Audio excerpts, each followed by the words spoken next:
I'd like to introduce the next session, and we've got Ron, Sharon and Justine.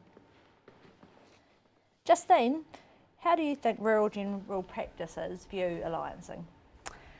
In all honesty, I think that some of them are a bit cynical about it, and I think that's related to the fact that they haven't actually had the opportunity to participate fully, and we haven't provided that space for them to do so. So in our alliance, those that are closer to where all the action happens are really well engaged, but those that sort of go more rural struggle to participate. And where you sit, Ron? In the Hawke's Bay, we're just beginning this journey. So I think if I asked other people in my rural area, they'd go, what's alliancing? So I think, yeah, part of it is going to be me and Francis Grover, who's also here, bringing back and starting to talk to people locally about what the potentials for rural alliancing are. But I don't think there's very much knowledge about it at the moment. Sharon and the Tararoa? Oh, I'd endorse the comments. I think if you've been involved, then the word alliancing is a second language, but there's a lot of people that are looking at it and thinking, is that how we work together by another name? For sure. So Sharon, what to you does success in an alliance look like?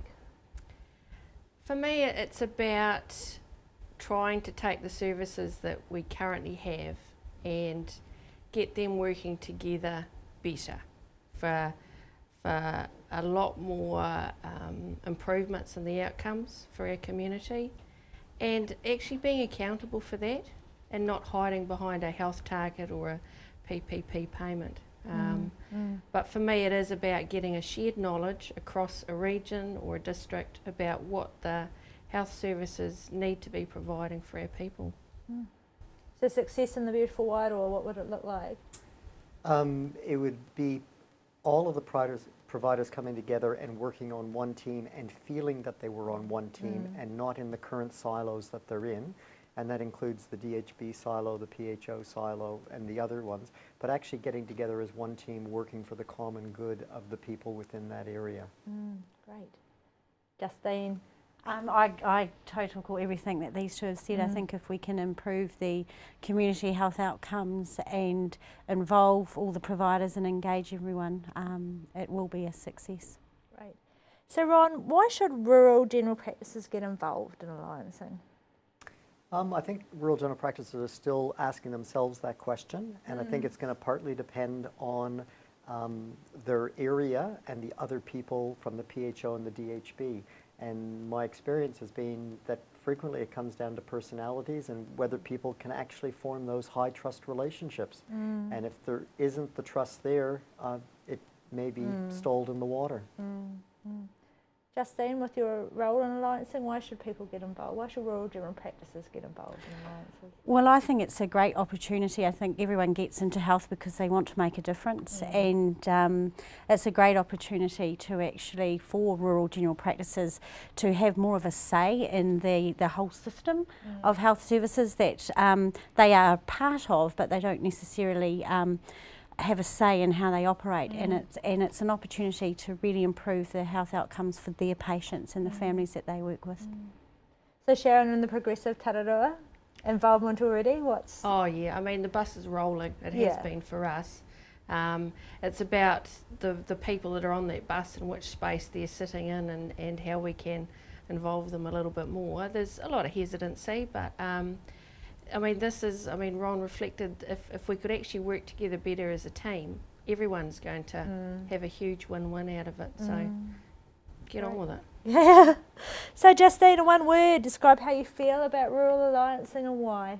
Well, I feel really enthusiastic. I think that the opportunities are amazing for rural communities if we can all come together and talk about how we do things differently and change the way we work for our community.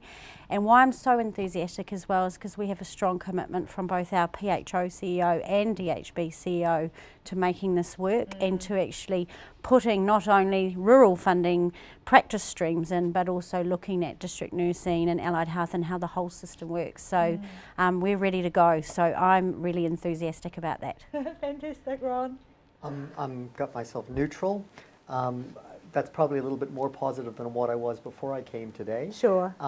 Insofar as I think there was a bit of anxiety where it was all focused on the rural funding and the practices having to put the rural funding into this pot. Yes. What I've heard today is that some people actually say, look, put the funding and the contracts to the side and focus on the services and the relationships Yes. and improving that.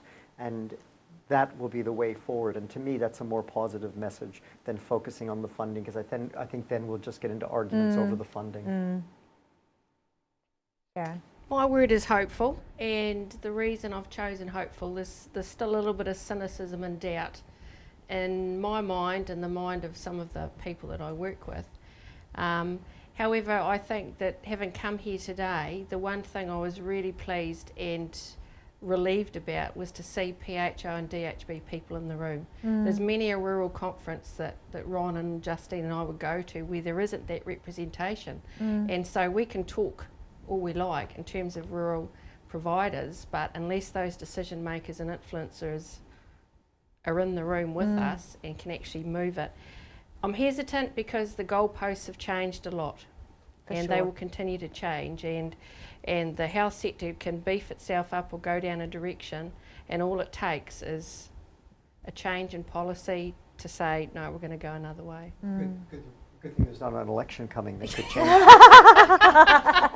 That's why I'm hopeful. I'm hopeful that, you know, we will carry on trucking the way we're trucking, because it is the right philosophy, it's the right way to go. But I guess I've been in the health sector long enough to have seen things change almost overnight, depending on Sure.